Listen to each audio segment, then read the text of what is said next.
Welcome to icon news. నేను మీ పవన్ కృష్ణమూర్తి.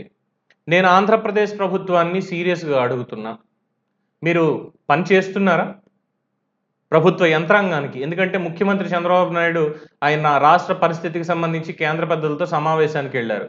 ఉప ముఖ్యమంత్రి పవన్ కళ్యాణ్ ఆయన శాఖల పనితీరు సమీక్ష చేస్తూ వాటి మీద బిజీగా ఉన్నారు. అట్ ద సేమ్ టైం ఎవరి మంత్రిత్వ శాఖల వాళ్ళు రివ్యూ సమావేశాలు చేస్తూ ఏం నిర్ణయాలు తీసుకోవాలి ఏంటి అనే దాని మీద, ఏం జరుగుతోంది అనే దాని మీద రివ్యూ సమావేశాలు పెట్టుకొని నిర్ణయాలు తీసుకుంటూ వస్తున్నారు.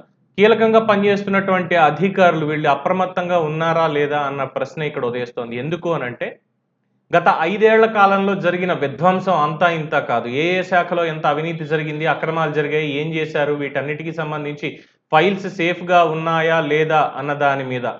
అంటే ఇప్పటికీ వైసీపీ కోవర్టులు, వైసీపీ సానుభూతి పరులు ప్రభుత్వంలోనే ఉండి వాళ్ళకి అనుగుణంగా పనిచేస్తున్నారా? వాళ్ళని గట్టున పడేయడానికి వాళ్ళు ఇతోధికంగా శ్రమిస్తున్నారా? వాళ్ళు ఇరుక్కోకూడదు అనేటువంటి ప్రయత్నం చేస్తున్నారా? ఎందుకు అనంటే దానికి సాక్ష్యాధారంగా కొన్ని వీడియోలు ఇక్కడ మీకు చూపిస్తాను. ఒకసారి ఆ వీడియోలు మీరు చూడండి.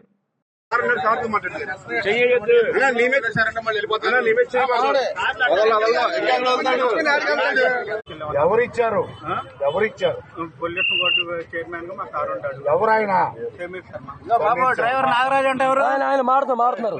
ఎమ్మెల్యే గారు అయిపోయారు. రిజైన్ అయిపోయిన తర్వాత ఆయన పంపించేశారు. ఎవరు రిజైన్ ఏంటి? సమీర్ శర్మ సార్ రిజైన్ చేశారు. అజాదు ఇప్పుడు ఇద్దరున్నారు ఇక్కడ. ఇందాక సవర్ చెప్పాము. చూసారుగా, ఫైల్స్ ని తగలబెడుతున్నారు.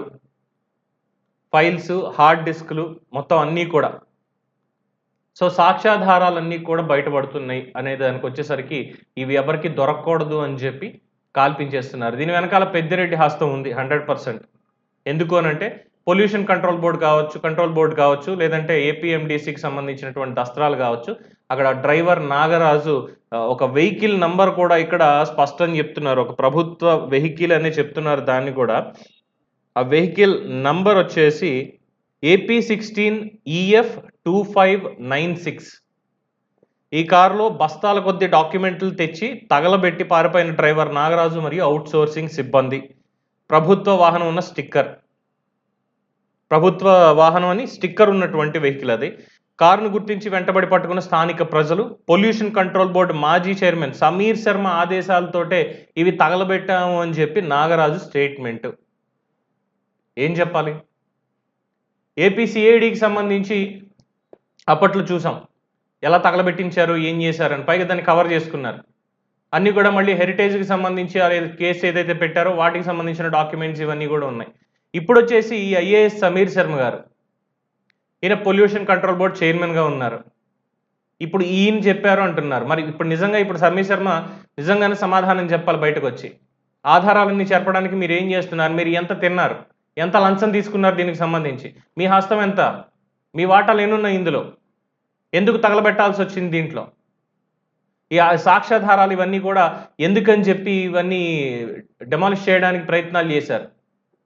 ఒక ఐఏఎస్ ఆఫీసర్ సమీర్ శర్మ గారికి చాలా మంచి పేరే ఉంది, కానీ చివరాఖరికి వచ్చేసరికి ఆయన కూడా ఇలా అయిపోతాడని చెప్పి నేను ఎక్స్పెక్ట్ చేయలేదు. ఆయన నిజంగానే దొంగ అయితే తప్పదు, చట్టం శిక్షిస్తుంది. చాలామంది ఇప్పటికీ ఎంతోమంది ఐఏఎస్ ఆఫీసర్లు, ఎస్ ఈ మాట నేను ఆన్ రికార్డే అంటున్నాను, చాలామంది ఐఏఎస్ ఆఫీసర్లు అనేక విధాలుగా వాళ్ళు ఏం చేశారనేది తెలుసు. చాలామందిని పక్కన పెట్టడం కూడా జరిగింది, కొంతమంది రాజీనామాలు కూడా చేశారు. అంతా ఎందుకని ఎవరిని వదిలిపెట్టే సమస్య అయితే లేదు వీళ్ళు చేసినటువంటి అన్యాయాలకి వీటికి కూడా. సో మొత్తం ఏం చేశారు, ఈ ఏపీఎండిసికి సంబంధించి అలాగే ఎక్సైజ్ శాఖ డాక్యుమెంట్లు తీసుకెళ్తూ వాసుదేవరెడ్డి మొన్న దొరికిపోయాడు. తర్వాత సిఐడికి సంబంధించిన ఫైల్స్ ఎలా తగలబెట్టారనేది చూశారు. ఫలితాలు వచ్చిన రోజునే ఫైల్స్ అన్ని ముక్కలు చేసిపోయినటువంటి ఐఏఎస్ అధికారులు, సెలవు మీద పోయినటువంటి వాళ్ళు, సెలవులకి అప్లై చేసుకున్న వాళ్ళు ఎంతమంది ఉన్నారనేది చూసాం. రిజిస్ట్రేషన్స్, స్టాంప్స్ అండ్ శాఖకు సంబంధించిన వ్యవహారాలు కావచ్చు, ఇంకోటి కావచ్చు. ప్రభుత్వం ఏం చేస్తుందండి? ఇప్పుడు ఉన్నటువంటి ప్రభుత్వ యంత్రాంగం ఏం చేస్తుందండి ఇలా చేస్తుంటే? వీళ్ళు ఎన్నికల కౌంటింగ్ ముందు వచ్చేసరికి జిఏడి వాళ్ళందరినీ, అన్ని శాఖలకు సంబంధించిన కార్యాలయాలని మొత్తం సీఎం అని అన్నింటినీ కూడా వాళ్ళ ఆధీనంలో తీసుకున్నారు. మొత్తం అంతా కూడా టైట్ సెక్యూరిటీ తోటి ఉంది, ఒక ఫైల్ కూడా బయటికి వెళ్ళడానికి వీల్లేదు, అలాగే ఈ లాగిన్ పాస్వర్డ్స్ ఇవన్నీ కూడా వాళ్ళు తీసేసుకున్నారు, వాళ్ళ ఆధీనంలో ఉన్నాయని చెప్పారు. మరి ఎక్కడికి వెళ్తున్నాయి ఈ దస్త్రాలు? ఇవన్నీ బస్తాలుగా బయటికి వెళ్ళి తగలబెడుతున్నారు, హార్డ్ డిస్కులు ధ్వంసం చేస్తున్నారు అని చెప్పి ఇవన్నీ వస్తుంటే మరి ఇంకా ఏమని చెప్పాలి వీటికి సంబంధించి? ఏం చెప్పాలి? సో వీటన్నిటి వెనకాల ఉన్న మెయిన్ పిన్ ఎవరు అంటే జగన్మోహన్ రెడ్డి. ఆధారాలన్నీ ధ్వంసం చేసేయండి, మనం ఎక్కడ ఇరుక్కోకూడదు. అందుకనేమో ప్రెస్ మీట్లో ఇవాళ చాలా ధీమాగా మాట్లాడాడు. పిన్నెల్లి రామకృష్ణారెడ్డికి సంబంధించి ములాఖాత్కి వెళ్ళి ప్రెస్ మీట్లో చాలా ధీమాగా మాట్లాడి ప్రస్తుత ముఖ్యమంత్రి చంద్రబాబుకి హెచ్చరిక జారీ చేశాడు. అంటే ఆల్రెడీ మొత్తం ఫైల్స్ అన్ని క్లియర్ అయిపోయినట్టేనా? వీళ్ళ అవినీతికి సంబంధించి ఆధారాలు కానీ ఇవి కానీ ఏమీ లేవంటారా?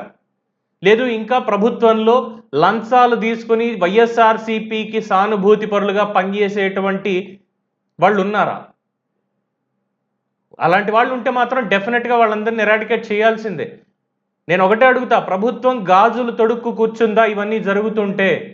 ప్రజల ముందు దోషులుగా నిలబడాల్సినటువంటి వాళ్ళు దర్జాగా తిరగడానికి సిద్ధమైపోతున్నారు అంటే ఇక్కడ మీ యొక్క అలసత్వం కనిపిస్తోందని నేను అంటాను. మరి దానికి మీ సమాధానం ఏం చెప్తారు ప్రభుత్వం తరఫున? తప్పుడు ప్రచారం చేస్తున్నారు అంటే సమాచార మంత్రిత్వ శాఖ నుంచి, ఐఎన్పిఆర్ నుంచి, ఫ్యాక్ట్ చెక్ నుంచి, తత్సంబంధిత శాఖల అధికారుల దగ్గర నుంచి కనీసం కౌంటర్ లేదు, కనీసం ఒక కేసు ఫైల్ చేయడం కూడా ఇక్కడ కనిపించట్లే ఇప్పటి వరకు. కంఠశోషండి మాకు. తప్పులు జరుగుతున్నాయని చెప్తుంటే కూడా పట్టించుకోకపోతే ఇక మీ పరిస్థితి కూడా ఇక్కడ నుంచి మేకై కూర్చుంటాం జర్నలిస్టులు.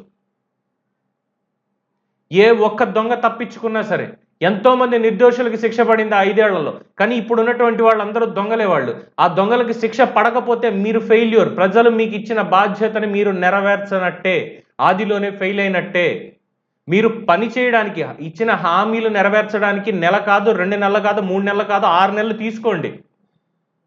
కానీ ఏదైతే అవినీతి అక్రమాలు జరిగాయి, ఎవరైతే తప్పుడు సాక్ష్యాధారాలు సృష్టించి ఇవన్నీ చేశారు, ఎవరైతే ఈ ఉన్న సాక్ష్యాధారాలన్నింటినీ ధ్వంసం చేయడానికి ప్రయత్నిస్తున్నారు, first should take action on them.